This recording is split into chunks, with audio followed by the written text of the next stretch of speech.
Bantu. Iya, aku yang nanyain itu loh Miss, yang keponakan aku yang di penjara itu. Oh. Uh, iya, semalam aku udah telepon Koko. Aku udah telepon Koko, iya. Dia bilang Miss Yuni udah tidur. Terus, Gimana?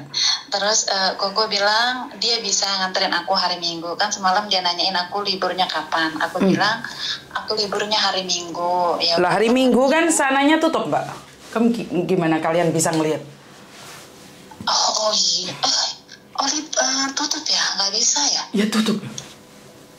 Oh iya, makanya Koko nyuruh aku tuh tanyain Miss Yuni gimana gitu katanya. Nanti kalau misalnya hari Minggu bisa, nanti Koko bisa anterin gitu katanya. Berarti makanya Koko semalam udah ngomong sih, aku kan masih baru katanya gitu. Coba tanyain Miss Yuni dulu, aku harus gimana nanti aku ngomong sama Miss Yuni gitu katanya. Berarti hari Minggu nggak bisa ya Miss? Nggak bisa, no. Nggak bisa hari Minggu. Hari biasa kamu harus ganti hari loh. Oh gitu ya. Kalau misalnya hari Jumat itu bisa nggak ya? Tapi Koko nggak libur kan? Koko kan nggak kerja sekarang. Oh nggak kerja ya? Iya. Yang penting jangan hari Jumat. Aku minta solusinya Miss Yuni dong. Aku maksudnya biasanya hari apa gitu, terus Koko biasanya hari apa gitu loh. Bisa nganterin aku gitu. Yang bagus ya hari Senin, hari Selasa itu untuk urusan pemerintahan. Itu hari-hari biasa seperti itu biasanya yang bagus. Oh gitu ya. Jadi kamu ambil libur, ngomong sama maci kamu hari Selasa, hari Senin atau hari Selasa, ntar aku nyuruh Koko untuk nemenin kamu loh. Boleh lah, boleh. Nanti oke, Minggu besok ini kayaknya aku nggak libur, nanti aku ganti sama hari Senin atau hari Rabu gitu Miss ya. Jadi hari Minggu ini kan. Jadi kamu punya surat papernya dia ya? Kamu punya surat papernya dia? Iya, yang itu yang KTP yang dulu lah gitu loh, yang KTP sementara itu. KTP sementara atau paper? Enggak. Dia kan bukan beneran Miss. Dia kan ini apa sih dulu kan kalau kita baru nyampe Hong Kong itu kan dikasih KTP sementara. Surat sementara itu KTP sementara iya, itu. Iya, bentuk kertas itu bisa nggak Miss? Bisa kan ada nomor KTP-nya di situ. Iya, ada. Terus keluargamu sudah mulai nanyain atau belum yang di Indonesia? Sebenarnya kalau mamanya udah tahu Miss, mamanya udah tahu gitu. Cuman kan kalau neneknya tuh kita nggak berani ngasih tahu gitu. Cuma mamanya aja yang tahu di kampung itu, pokoknya di rumah itu nggak ada orang lain tahu selain mamanya.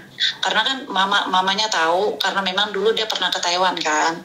Jadi menurut dia itu ya mungkin ya udahlah gitu kan, itu kemauan dia gitu. Cuman aku tuh yang aku takutkan, yang aku khawatirkan neneknya selalu tanya kalau aku telepon gitu kan, karena nggak pernah ada kabar beberapa bulan ini gitu. Jadi itu aku nggak tahu sampai kapan aku harus berbohong gitu. Setidaknya kalau aku udah ketemu sama keponakan aku ini, aku mau ngasih tahu dia gitu loh Miss. Sekali-kali telepon ke neneknya, telepon ke rumah kalau dia emang udah dikasih jadwal telepon gitu loh Miss ya. Telepon ke rumah gitu, kan nanti bisa bilang lah alasannya keponakanku ini apa gitu, sekali sebulan gitu loh telepon, mungkin karena sibuk kerja atau gimana gitu loh, supaya neneknya nggak khawatir. Itu aja sih Miss yang aku mau.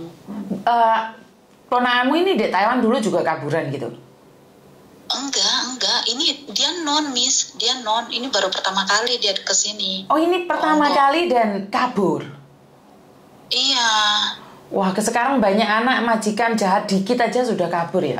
Kemarin itu juga ada. Itu, Miss. Sekarang ini banyak anak-anak baru itu loh, yang ditawarin kerja di restoran.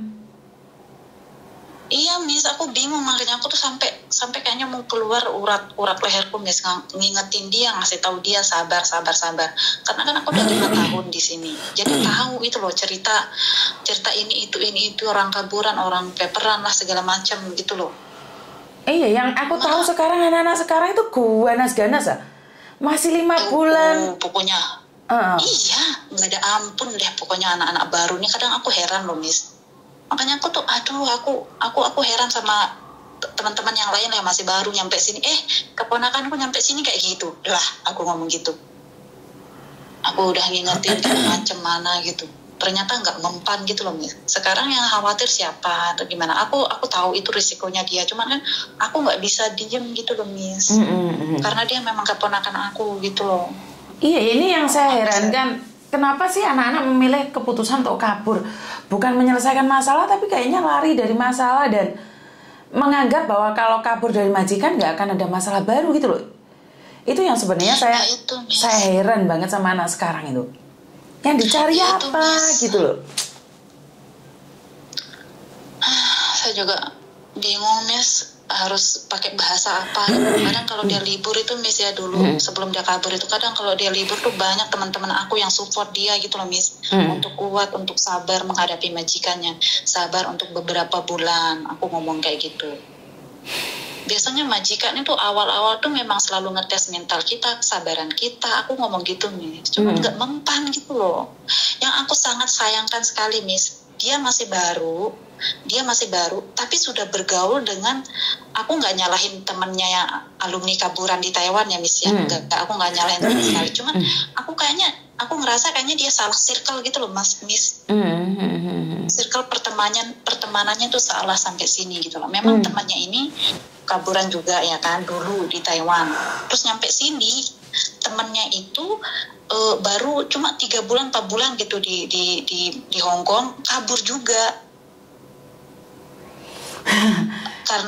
dan keponakanku ini belum berangkat gitu. Nah begitu keponakanku sampai di sini, nah dia bergaul gitu. Memang mereka tuh temenan dari PT gitu loh.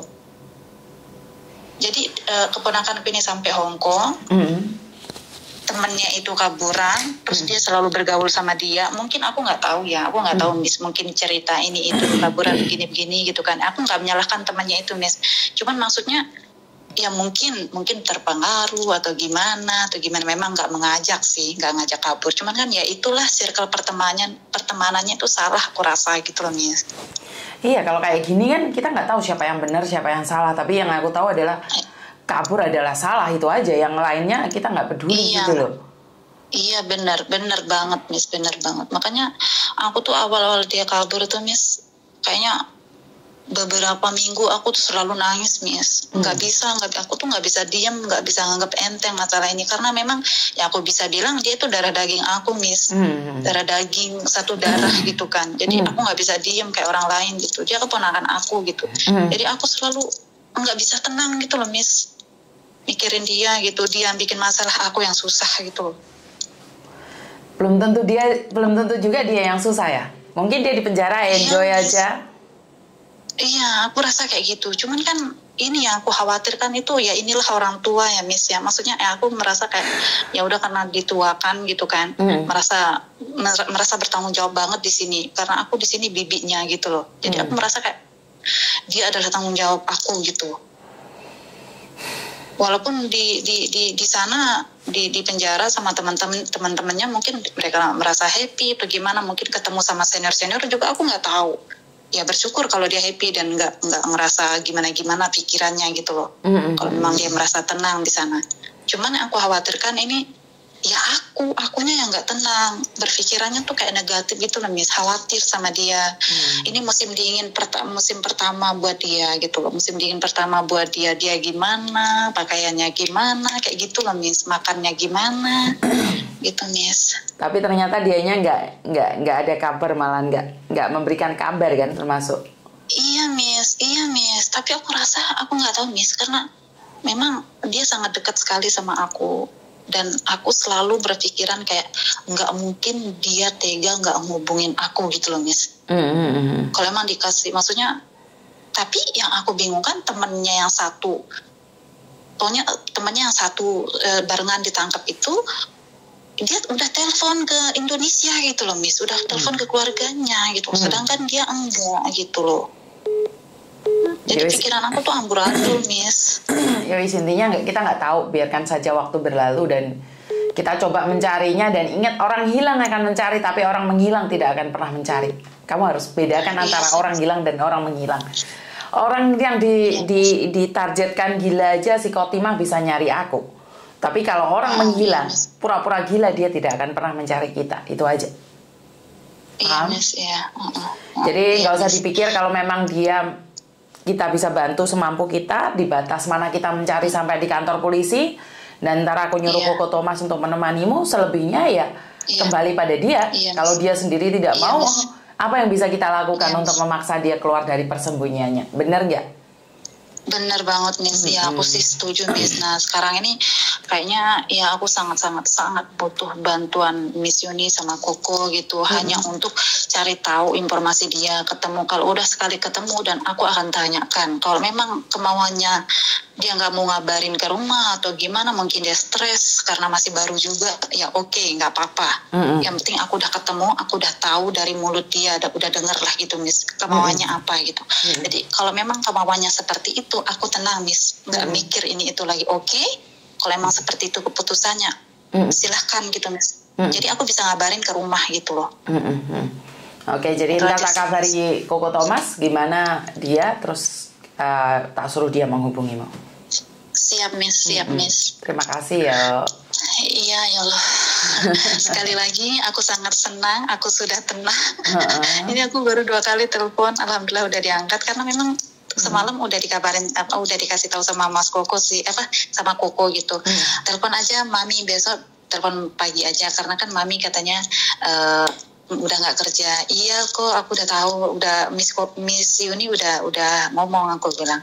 Ya udah, coba aja telepon besok pagi, nanti aku tanya sama Miss Yuni, aku harus gimana dia ngomong gitu.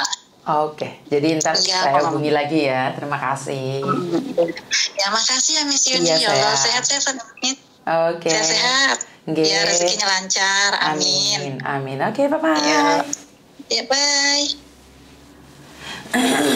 Sorry Mbak ya, masih serak, belum minum kopi. Jadi kadang-kadang saya sangat galau sekali karena keadaan semakin tidak jelas saja saat anak-anak baru itu mencoba lari dari kenyataan dan kabur, dan akhirnya ketangkap polisi. Yang susah siapa? Juga tetap keluarga yang susah. Jadi kalau setidaknya kalian tidak suka dengan job itu, ceritakan sama keluargamu biar keluargamu tidak mencarimu, dan katakan kalau kamu tidak ingin dicari. Mungkin mereka akan lebih tenang lagi saat kamu mengatakan itu. Jadi biar nggak jadi bahan pencarian, biar nggak nenekmu pusing, ibumu pusing, bapakmu pusing, dan kitanya jadi pusing. Jadi buat teman-teman yang di luar sana, kalau punya rencana kabur dan lari dari masalah ataupun lari dari kenyataan, minum air yang banyak ya, karena butuh tenaga yang banyak dan juga mental yang kuat saat sudah masuk di YouTube saya, di Facebook saya, itu tidak akan di take down. Jadi buat mbak-mbaknya yang di luar sana yang masih baru khususnya, ada beberapa larangan untuk mencari saya. Jangan pernah cari Miss Yuni karena ntar di-upload sama di YouTube sama di Facebook. Jadi mereka mengatakan bahwa buat apa sih nggak bisa ngasih solusi, buat apa sih nggak bisa membantu apa-apa. Kalaupun kamu punya utang, Miss Yuni tidak akan bisa membantu membayari utang. Ya, sekali lagi, sekalian boleh datang ke rumah saya minta makan, minum kopi. Tapi kalau saya harus bayarin utang kalian karena kalian curhatnya sama saya, itu adalah salah besar. Dimana saya pribadi aja uang cukup untuk makan, cukup buat bayar rumah, cukup buat beli baju, dan cukup buat biaya anak-anak saya. Jadi nggak ada untuk jatah keluar di mana harus dipinjamkan sama orang lain. Jadi buat mbak-mbaknya di luar sana, jika ada larangan-larangan untuk menelpon saya karena masuk YouTube sama di Facebook, ya sebaiknya Anda pikir-pikir lagi, karena saya lebih senang tidak ada yang telepon saya. Itu artinya adalah di luar sana tidak ada masalah, tidak ada yang perlu saya bantu. Dimana seperti yang saya katakan, kehadiran saya tidak akan pernah berarti saat kalian tuh baik-baik saja. Jadi konten-konten saya ini lebih dikonsumsi orang yang pingin tahu, bisa dibilang kepo, karena ingin tahu keadaan di luar. Jadi buat teman-teman yang nggak ingin tahu, ya ini adalah konten yang tidak bermanfaat, karena konten ini hanya memuat tentang curhatan.